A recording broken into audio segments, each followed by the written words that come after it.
एक आम के पेड़ पर एक प्यारा सा तोता अपने घोंसले की देखभाल में लगा हुआ था। अचानक जोरदार हवा चलने लगी।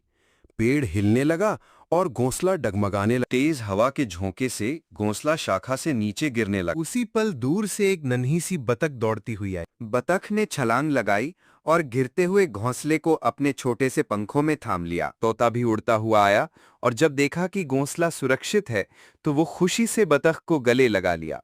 दोनों की आंखों में खुशी थी। एक नई दोस्ती का जन्म हुआ।